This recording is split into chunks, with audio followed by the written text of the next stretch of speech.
Bonjour et bienvenue sur votre chaîne éducative Adambra Géomatique.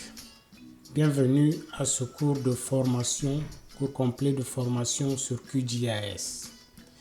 Dans cette section introductive, je vais vous faire un tour d'horizon de l'interface du logiciel QGIS. Nous allons utiliser pour des buts de démonstration la carte du monde OpenStreetMap. Nous allons voir comment configurer un projet. Nous ferons le tour de tous les menus et de toutes les barres d'outils de QGIS. Et nous verrons aussi comment personnaliser notre interface QGIS, c'est-à-dire comment changer des paramètres d'affichage, comment réarranger l'interface. À la fin de cette section, vous serez parfaitement à l'aise pour naviguer à travers QGIS et retrouver tous les outils. Alors, sans plus tarder, nous allons ouvrir QGIS.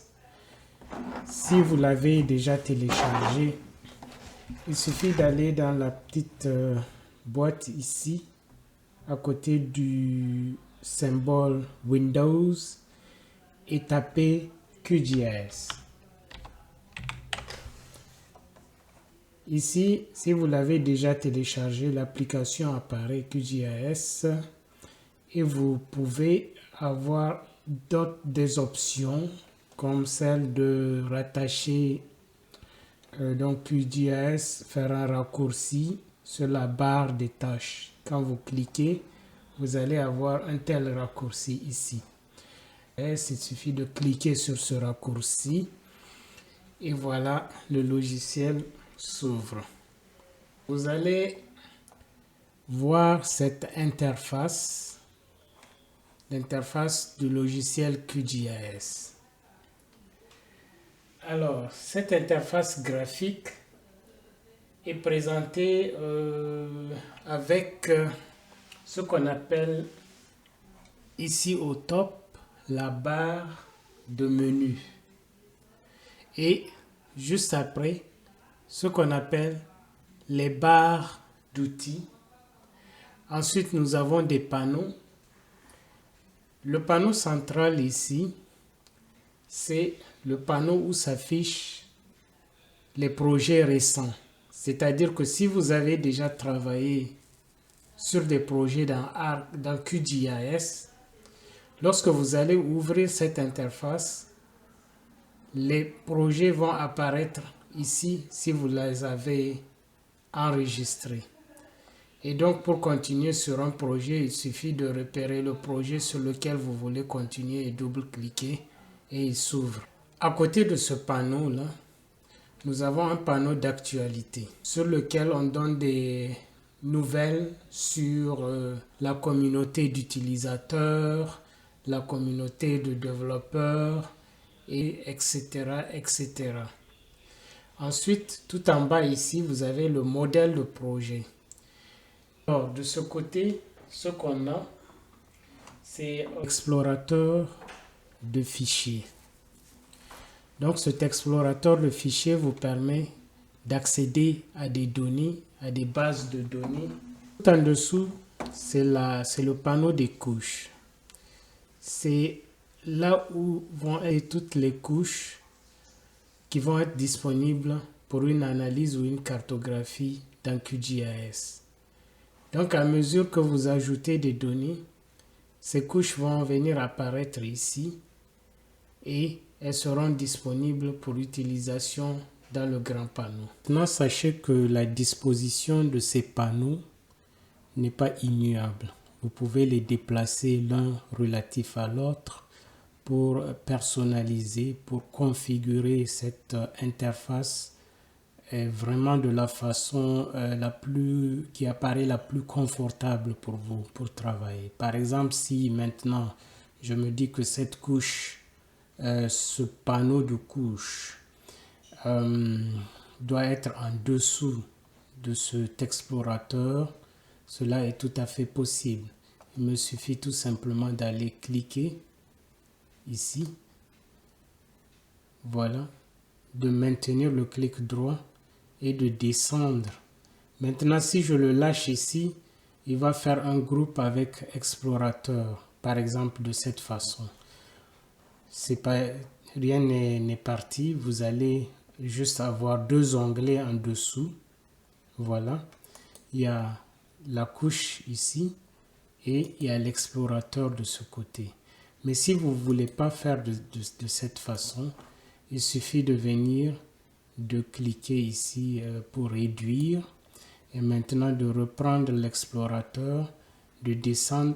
Tant que c'est bleu, si vous ne voulez pas les onglets comme tout à l'heure, vous allez continuer jusqu'à ce que en dessous apparaisse une couche, disons, bleu ici, et c'est là que vous allez lâcher l'explorateur. Une fois que c'est fait, vous voyez l'explorateur qui est en dessous du panneau latéral de couche. Maintenant, vous allez venir à la limite ici. Quand apparaît ce symbole là, vous cliquez droit et vous draguez vers le haut pour agrandir la fenêtre. Maintenant, sachez que si à un moment donné vous perdez un panneau, par exemple le panneau de couche, il disparaît, donc vous l'avez fermé par mégarde. Il suffit de remonter à vue, ensuite aller à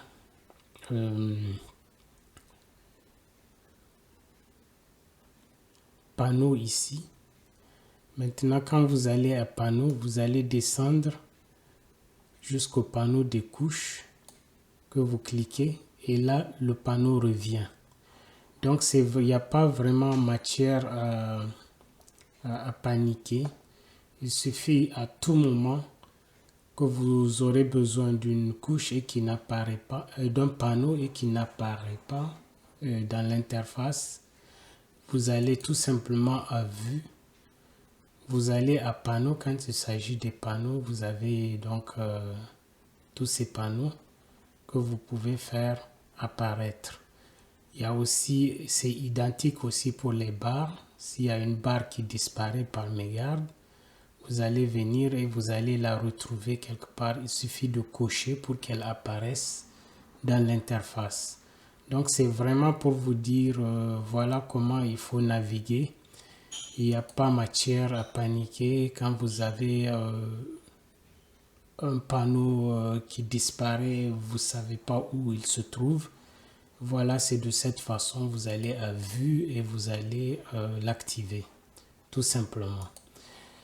Voilà.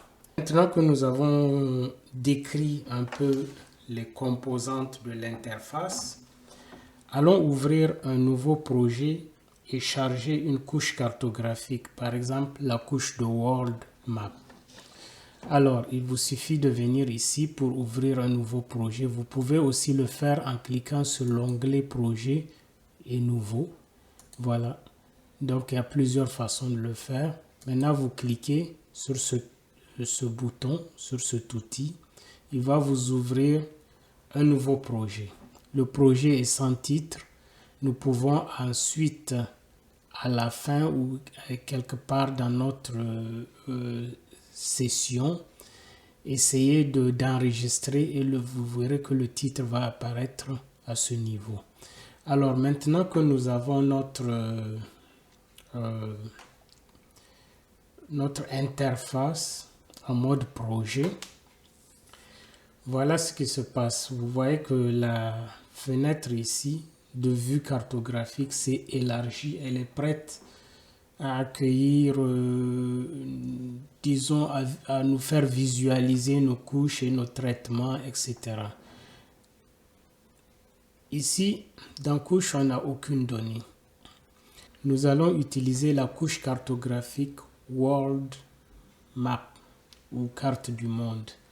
Et pour ce faire, c'est seulement pour cette couche qu'il faut le faire. Si vous avez vos couches, vos propres données, il y a une façon de le faire. On peut ajouter ces données quelque part, ajouter une couche de vecteur ou bien une couche matricielle.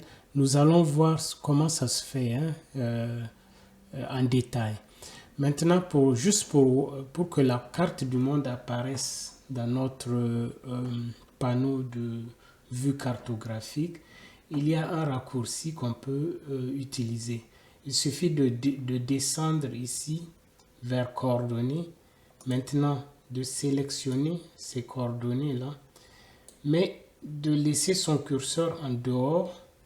Ensuite, venir supprimer. Si vous remontez le curseur, si vous supprimez et que vous remontez le curseur, les coordonnées vont réapparaître. Donc, laissez le curseur ici et venir taper World. World. Et valider. Tapez sur Enter. Et la carte du monde, comme vous le voyez, apparaît ici.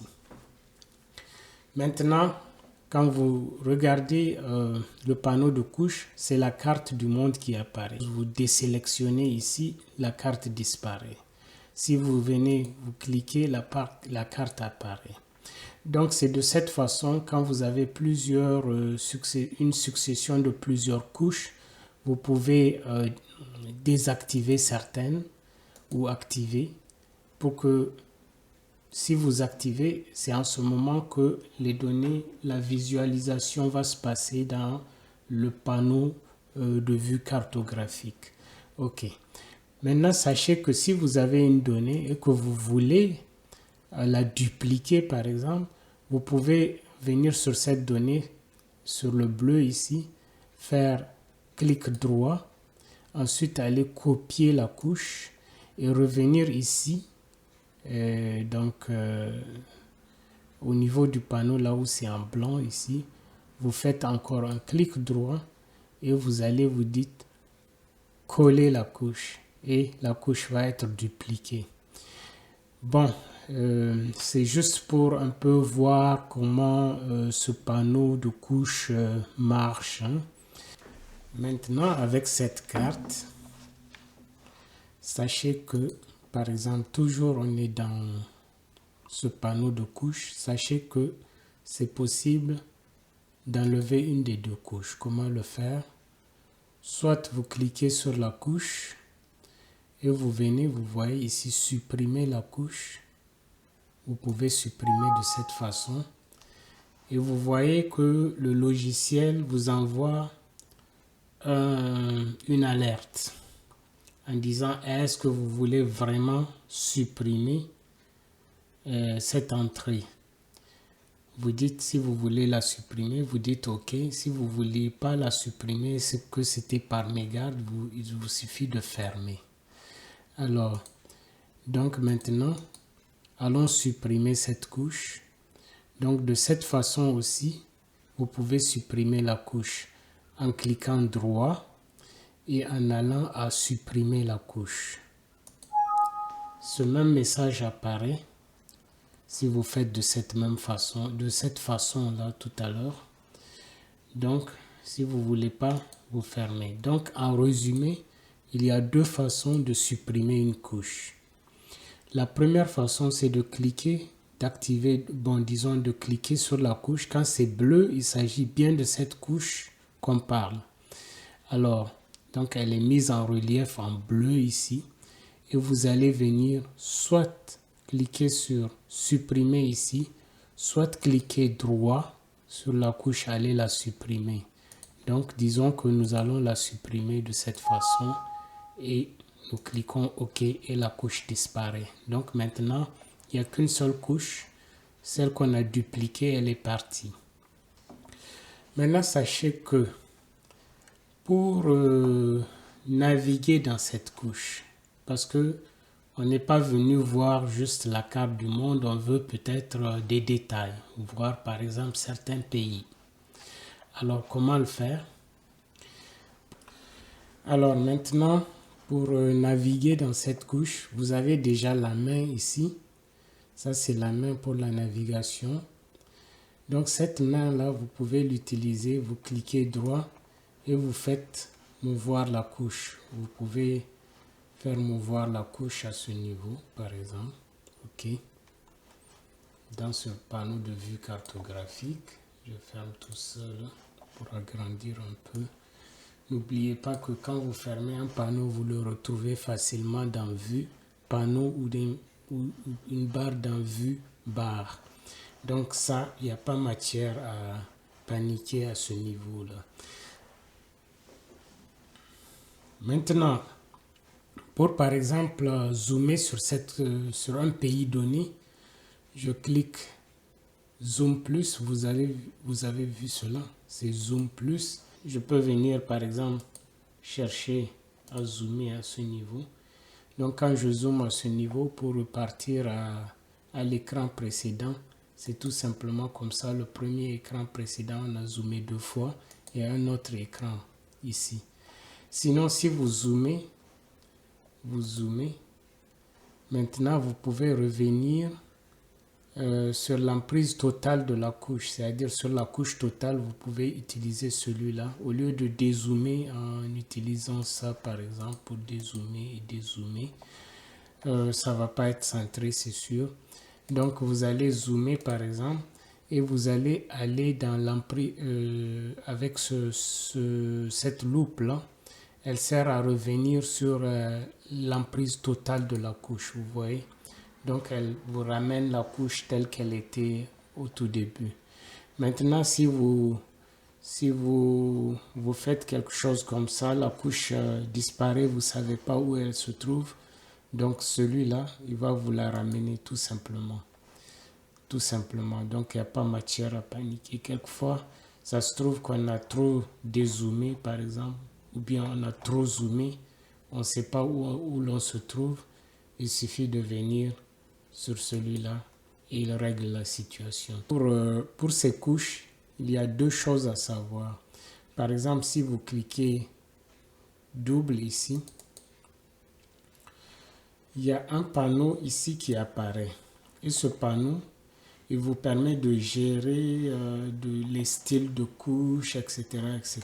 Par exemple, ce qu'on peut faire, juste parce qu'on est en visuel ici, on va essayer de voir est-ce qu'on peut changer la couleur qui apparaît, la couleur beige là, est-ce qu'on peut, gris beige là, est-ce qu'on peut la changer. Vous voyez ici, on peut venir, on dit bon, nous on veut pour le remplissage simple, donc on appelle ça remplissage simple, pas plusieurs types de catégories, on le verra plus tard avec différentes couleurs. Par exemple, pour tout simplement ça, là, cette couche-là, pour tout simplement changer cette couleur à une autre couleur qu'on voudrait bien, vous voyez, il y a la couleur de remplissage, c'est celle-là, la couleur qui remplit ici. Et la couleur de trait, c'est celle-là, donc entre les pays ici. Donc par exemple, si nous voulons changer la couleur ici tout simplement pour tous les pays du monde, on vient ici, on clique et on va chercher une autre couleur. Par exemple, nous pouvons prendre la couleur, bon, un peu comme ça. Et maintenant dire que nous voulons ces bords-là, ces bordures-là en rouge. Alors il suffit donc de sélectionner tout ça et de cliquer OK. Et qu'est-ce qui se passe? La carte apparaît comme telle. Donc, maintenant qu'on a cette carte qui apparaît de cette façon, on peut aussi changer d'autres choses. Vous voyez, tout ça, c'est des îles qui apparaissent ici. On peut zoomer, par exemple, pour voir certaines îles. Il y en a vraiment beaucoup d'îles. Donc, on revient, comme on l'a dit, pour revenir à la couche à son étendue maximale. On clique là et notre couche revient. Alors maintenant pour changer par exemple cette couleur de fond là, vous voyez vous avez une couleur blanche alors que toute cette zone est occupée par les eaux et de façon cartographique les eaux doivent apparaître, l'eau doit apparaître en bleu clair, bleu foncé, comme vous voulez, c'est votre choix. Tout simplement, maintenant, ce n'est pas dans la propriété de la couche qu'il faut aller pour changer ça. C'est dans la propriété, maintenant, du panneau, ici, de notre projet. Donc, il suffit d'aller à projet et de descendre dans la propriété, ici. Et maintenant, ce tableau apparaît. Et vous voyez des sélections, vous voyez la couleur d'arrière-plan, ça veut dire la couleur du background arrière-plan, comme on l'appelle. C'est ça que vous allez maintenant aller changer. Vous pouvez choisir du bleu clair pour représenter les océans ou du bleu pour représenter ces océans-là. Donc c'est à vous de voir. Moi je choisis le bleu clair et j'active OK. Et ma trame de fond apparaît en bleu clair. Donc on a une carte qui apparaît, une carte du monde qui apparaît de cette façon. Si je veux faire disparaître ces bordures-là en rouge, il suffit encore d'aller cliquer double ici et de venir dire que OK, ce remplissage simple, je veux plus ça, je veux la même couleur que celle-là. Donc c'est juste une façon de faire. Je veux la même couleur que celle-là qui apparaît. Je clique et je fais OK. Et le monde est devenu unipolaire. Il n'y a pas de pays du tout. Tous les pays sont semblables. Alors, donc, c'est pas l'idéal ici. Je vais revenir. Je clique droit. Soit je double-clique, ça me fait apparaître la propriété. Soit je clique droit et je vais jusqu'en bas pour activer la propriété. C'est le même panneau qui apparaît. Alors, donc maintenant, je vais revenir et je mets les limites du monde. Je peux profiter pour changer la couleur de remplissage en faisant par exemple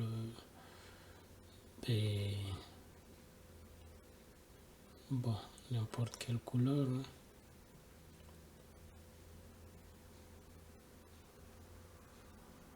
On peut choisir même des couleurs quelque part ici.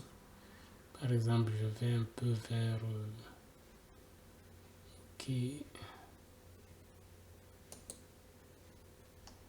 vers là.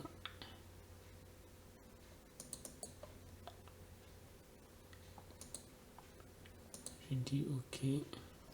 Et maintenant, la carte apparaît de cette façon. Je ne vois pas vraiment grand-chose. Je peux maintenant encore juste mettre les bordures. C'est vraiment comme vous voulez. Hein. C'est vraiment facile à faire. C'est comme vous voulez. La couleur du trait, par exemple, je maintiens une couleur noire, par exemple, pour séparer tous les pays. Voilà. La couleur noire apparaît comme ça. Et maintenant, on a tous les pays. Maintenant, pour zoomer sur un pays donné, on a vu comment il faut faire. Il faut juste zoomer. Si vous avez trop zoomé ou trop dézoomé, vous pouvez revenir à l'étendue principale comme celle-là à tout moment en cliquant ici. Maintenant, disons que ça, c'est pour le style, hein, pour l'apparence de la carte et tout ça. Maintenant, il y a une autre chose qu'on peut faire, c'est d'accéder à la table d'attributs. La table d'attributs, c'est que ici, comme vous voyez, c'est une donnée vectorielle, donc il y a des limites des pays, etc. Donc maintenant, cette table d'attributs là va m'ouvrir un tableau de la sorte ici. Et dans ce tableau sont répertoriés tous les pays qui apparaissent sur cette carte. Par exemple, si je viens, je dis, bon, je veux voir où se trouve l'Ouganda. Avec ce tableau ouvert, je clique sur ce code ici et ça m'active toute la couche et Bulgarie apparaît à ce niveau, par exemple. Donc, vous voyez, ça, c'est une table attributaire qu'on peut utiliser pour faire apparaître, mettre en relief un pays pour qu'on voit par exemple sa localisation, etc. etc. Donc, vous voyez, c'est ça vraiment la base. Si vous connaissez cette base, vous êtes déjà prêt à faire beaucoup de choses en cartographie. Ok. Voilà, on a fait vraiment le tour d'horizon.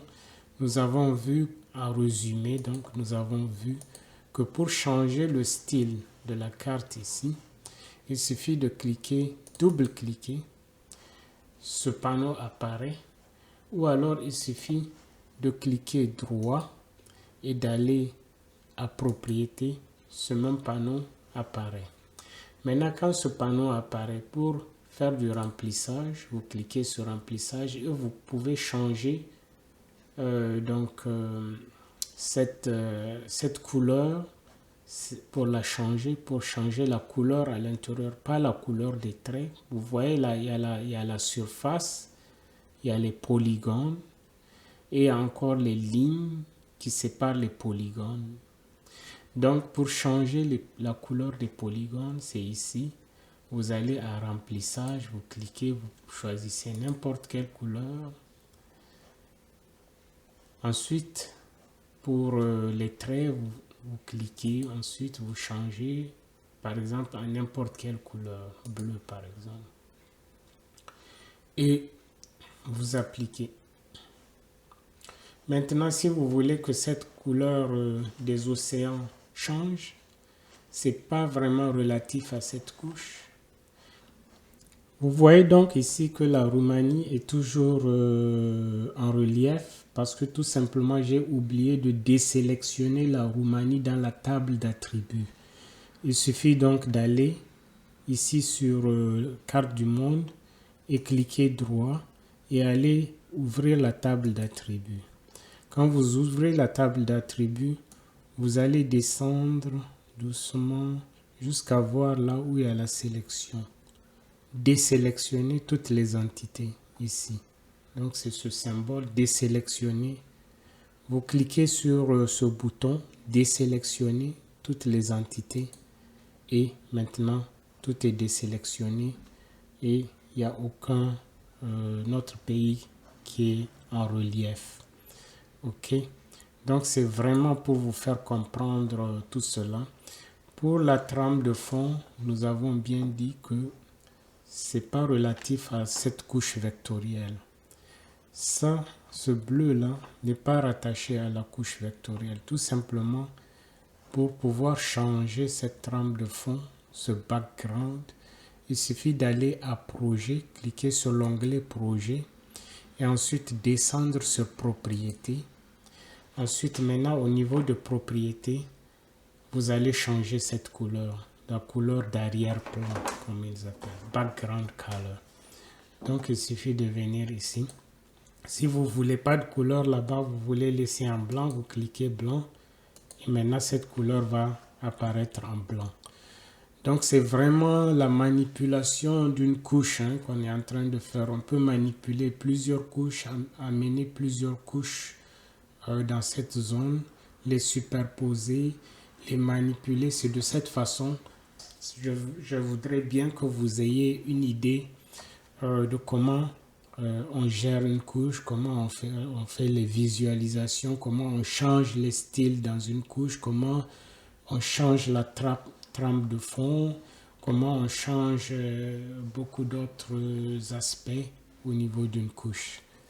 Non, juste un instant à cette trame de fond telle que je voulais expliquer. Donc, il suffit d'aller à Projet, cliquer sur l'onglet Projet, ensuite aller à Propriétés et donc cela apparaît.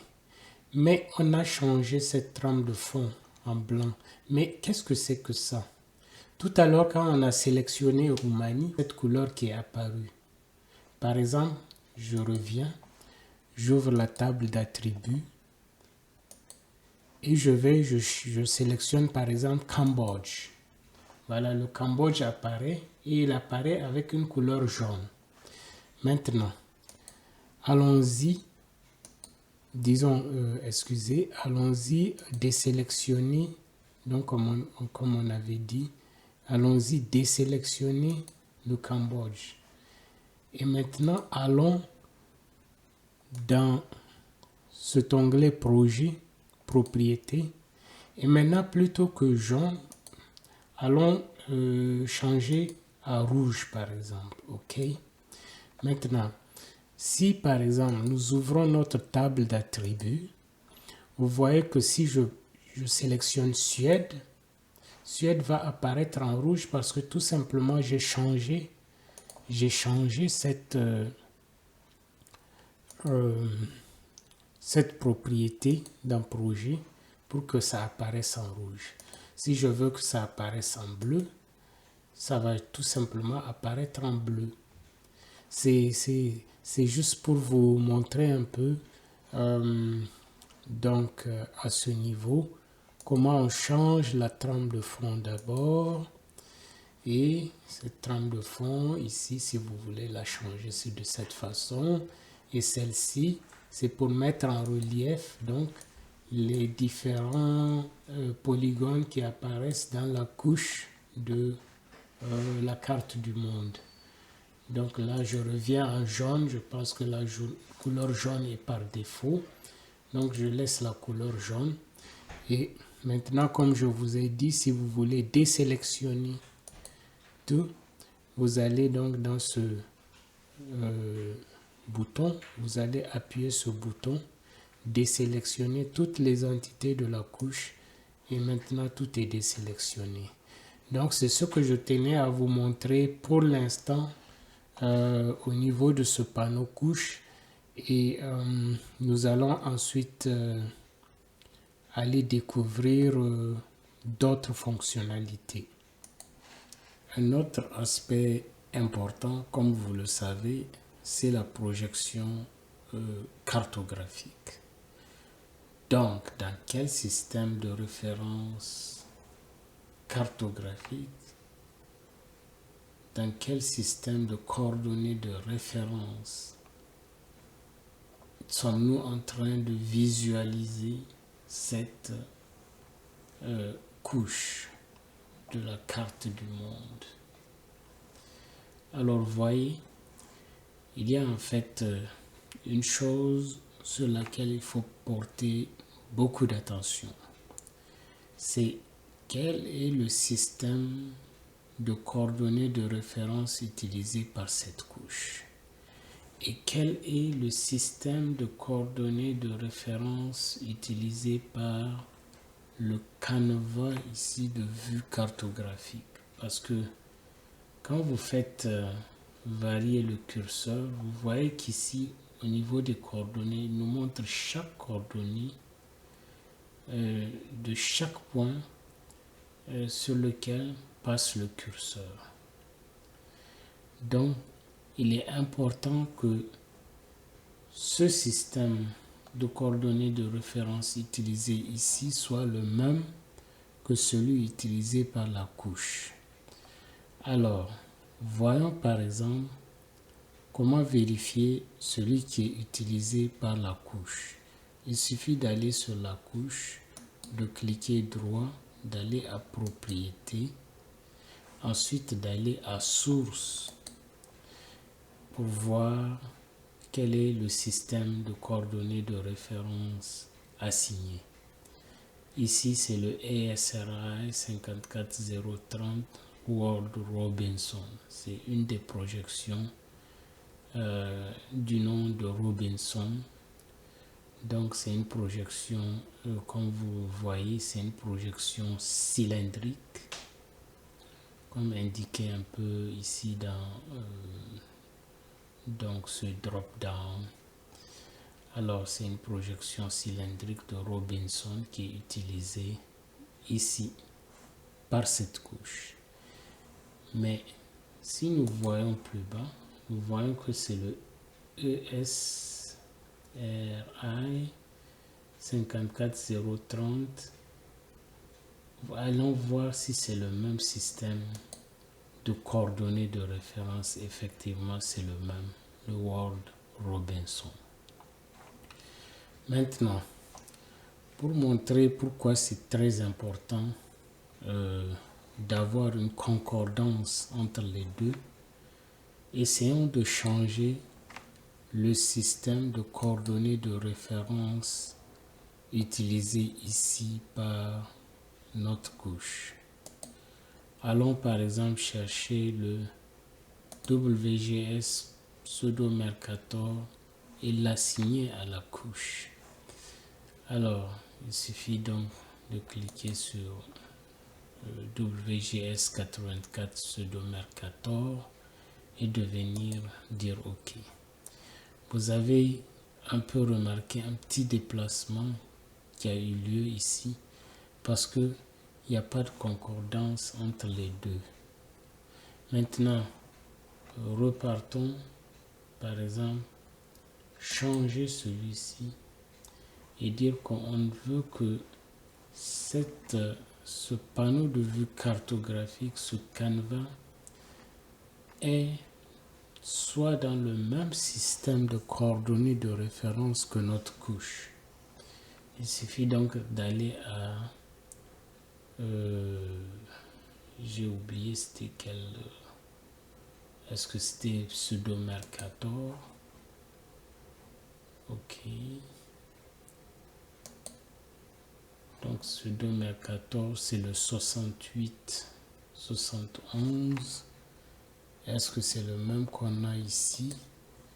68, 71. Non, c'est pas le même. C'est plutôt 38, 57. Donc, essayons d'aller maintenant mettre donc cette couche dans le même système de coordonnées de référence qu'ici le 68, 71. Donc, nous allons dans le drop-down ici pour voir si on l'a quelque part. 68, 71.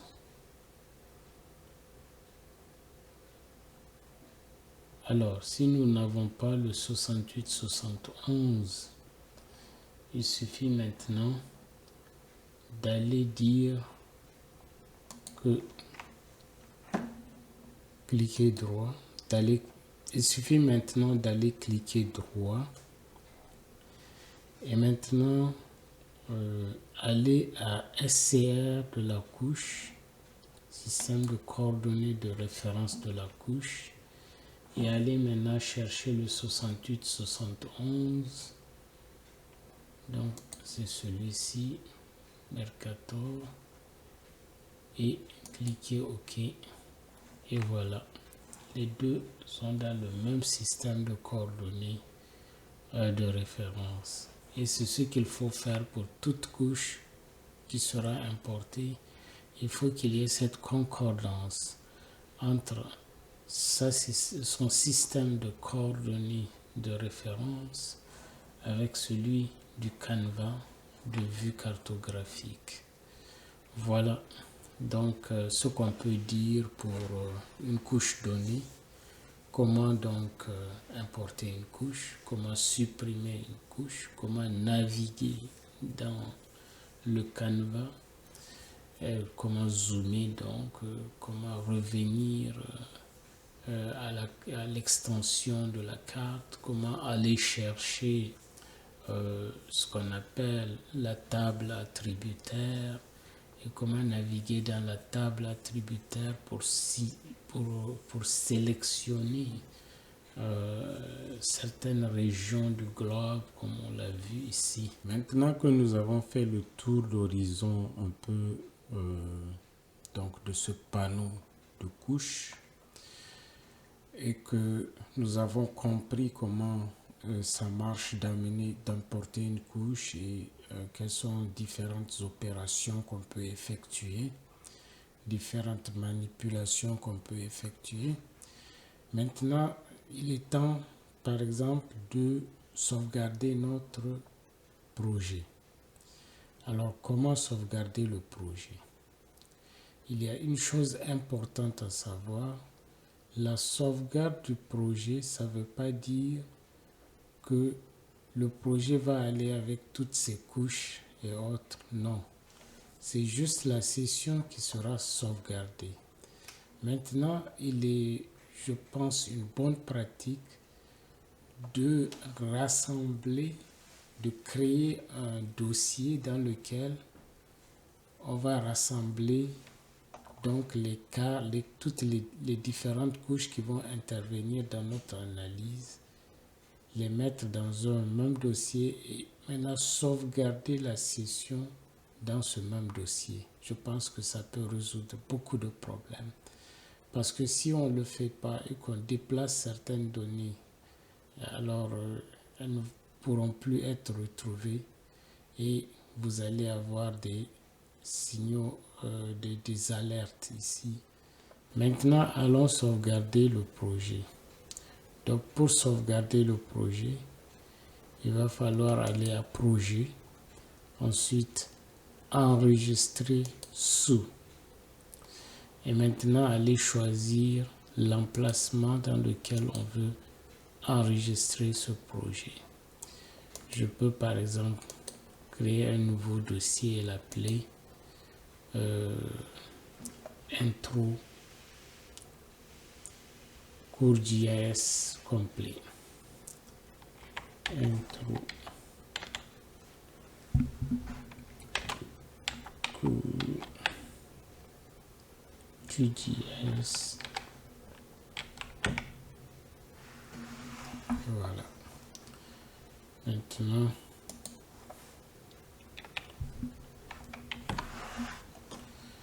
Maintenant venir choisir cet emplacement pour enregistrer le projet. Le projet, comme vous le voyez avant l'enregistrement, il est sans titre. Maintenant, nous allons dire intro, section, intro, section.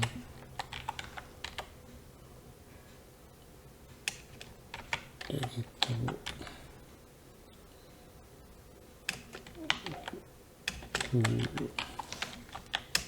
De QGIS par exemple.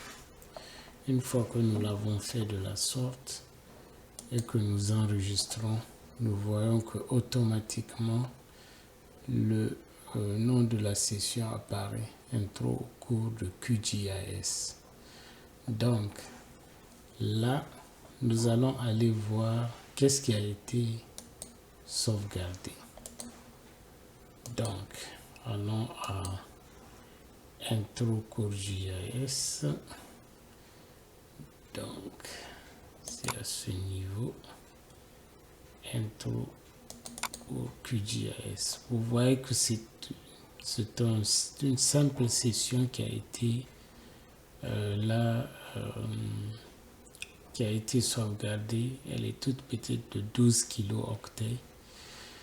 Donc, c'est pourquoi je dis qu'il est de bonne pratique de mettre toutes les données en même temps que l'enregistrement aussi qui sera fait. Comme ça, dès que vous voulez ouvrir la session, il suffit de cliquer, double-cliquer ici pour l'ouvrir. Par exemple, voilà maintenant, nous fermons cette session complètement. Nous quittons le projet. Voilà, c'est fermé. Et maintenant, par exemple, nous revenons lancer une autre fois QGIS. Qu'est-ce qui va se passer? Alors, en introduction, vous vous rappelez que nous avions dit que les projets qui ont été réalisés, des projets récents, vont apparaître dans ce panneau. Et c'est exactement ce qui s'est passé. Alors, pour pouvoir continuer cette session, je double-clique sur ce panneau et nous revenons exactement là où nous étions avant l'enregistrement. Donc, le cours est enregistré intro au cours de QGIS. Alors, maintenant, dans les sections qui vont suivre, nous allons essayer de développer donc plusieurs aspects dont la projection cartographique. Voilà donc qui conclut notre section d'introduction au cours complet de QGIS. Dans cette section, nous avons fait le tour d'horizon donc de l'interface avec en utilisant un peu plus de détails. Et nous avons vu la configuration de l'interface en mode projet.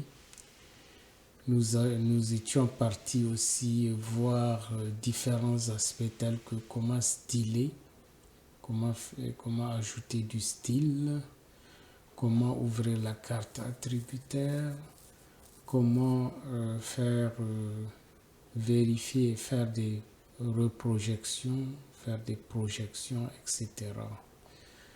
Et voilà, dans les prochaines sections, nous allons nous intéresser avec beaucoup de détails sur ce qui a été vu dans cette introduction.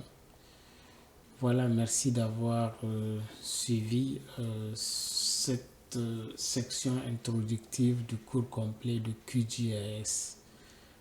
Je pense que je vais pouvoir mettre à disposition un ou deux cours par semaine pour un début, et après ça sera de façon quotidienne, parce que cette chaîne va proposer vraiment beaucoup d'aspects, beaucoup de, pas seulement que le QGIS, l'ArcGIS également, et beaucoup d'autres sujets approfondis plus tard, dans l'automatisation des tâches. Et par exemple, le Python, ArcPy, etc. N'oubliez pas de vous abonner massivement sur cette chaîne et de venir donc de façon régulière suivre donc toutes les autres sections que nous allons mettre en ligne pour la suite du cours complet. Merci et bonne suite à tout le monde et à très bientôt.